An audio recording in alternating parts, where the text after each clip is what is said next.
Bonjour à tous, ici les Trésors de Lucrèce. Alors les Trésors de Lucrèce, c'est une toute petite entreprise, une petite structure toute rikiki, toute poitevine, et j'en suis le créateur.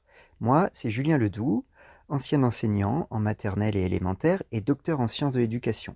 Je suis passionné par la littérature jeunesse et la philosophie, à tel point que j'ai décidé de créer un site de ressources ludiques et éducatives destiné aux enseignants, aux familles, mais aussi à toutes les personnes désireuses d'entretenir la joie simple de découvrir des pépites qui mêlent des récits palpitants et complexes dans le fond, qui permettent de poser les grandes questions existentielles humaines.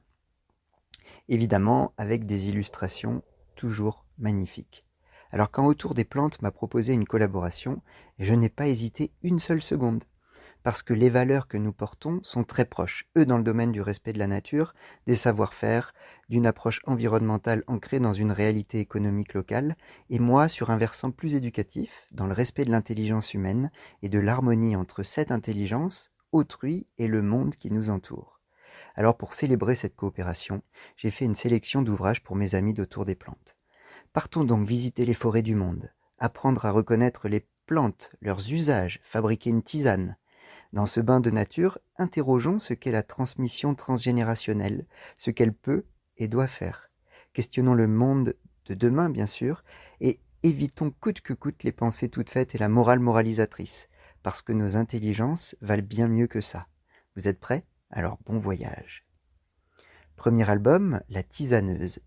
Il est paru chez Zébulo Éditions, une maison d'édition réunionnaise qui se donne pour ambition d'apprendre à reconnaître les plantes, les cueillir et même prendre le temps de leur parler. C'est l'histoire de Mémé, la tisaneuse réunionnaise, qui fait découvrir à sa petite fille la magie d'un monde qu'elle ne connaît pas. Ensemble, elles s'aventurent dans le jardin. Ce soir, ce sera la pleine lune. C'est le moment idéal pour préparer une tisane délicieuse et ô combien efficace. C'est un album sur la transmission générationnelle, les savoir-faire ancestraux, les connaissances ainsi que sur les divers usages qui gravitent autour des plantes. Le deuxième album s'appelle Le Livre des métiers. Il est également paru chez Zébulo et il est sous-titré Un imaginaire pour demain. Et comme son nom l'indique, les petits lecteurs sont invités à imaginer les métiers de demain. Certains pallient les effets néfastes du changement climatique ou de nos comportements délétères, comme par exemple le livreur d'air pur ou encore le conservateur d'espèces rares. D'autres, au contraire, prennent les devants et imaginent un monde plus respectueux des hommes et de leur environnement. C'est le cas par exemple du transmetteur de sagesse ou encore du souffleur de mots doux, quand on perd un peu confiance en la vie. Le troisième album, c'est Le Renard Emprivoisé. C'est, je pense, l'un des plus beaux ouvrages qui existent pour le moment. C'est l'histoire d'un petit garçon amoureux de la nature en général, de la forêt près de chez lui en particulier. Il est même écrit que s'il pouvait parler sa langue, la langue de la forêt, donc il lui dirait combien il l'aime. Oui, mais voilà, le petit garçon et la forêt ne parlent pas la même langue. Et lorsque ce petit garçon va vouloir aider un renard blessé en le ramenant chez lui pour le soigner et l'apprivoiser, la question vertigineuse abordée par l'album sera posée. Peut-on faire mal en voulant faire bien? Cet album questionne donc notre juste positionnement vis-à-vis de notre environnement. Il est non seulement magnifique, mais aussi passionnant. La forêt sacrée, c'est un conte initiatique paru chez Gandal, c'est une maison d'édition guinéenne. C'est l'histoire de Koné, un jeune garçon de 11 ans qui doit pénétrer dans la forêt sacrée pour en ramener un animal fantastique qui l'accompagnera toute sa vie. Mais la forêt est pleine de dangers, et les animaux sont devenus rares et difficiles à trouver. Quand Koné rencontre enfin le caméléon, comprendra-t-il le message et sera-t-il capable de mener à bien sa mission, c'est-à-dire réconcilier les hommes et la forêt? Mystère.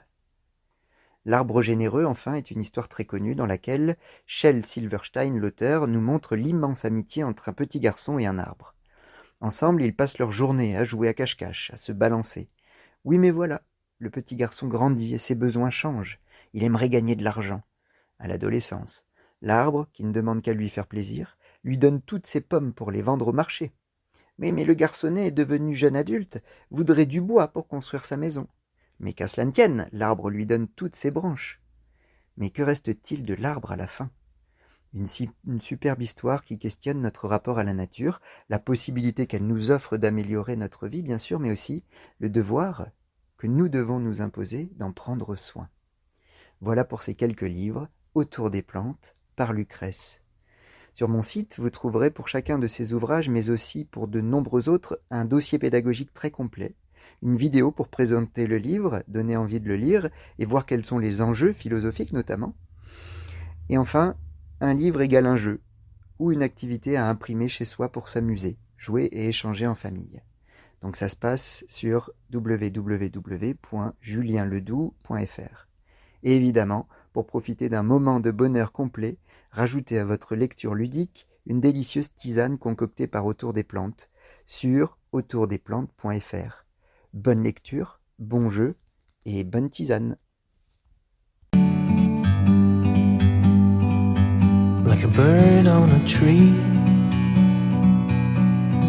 I'm just sitting here. I got time, it's clear to see from up here.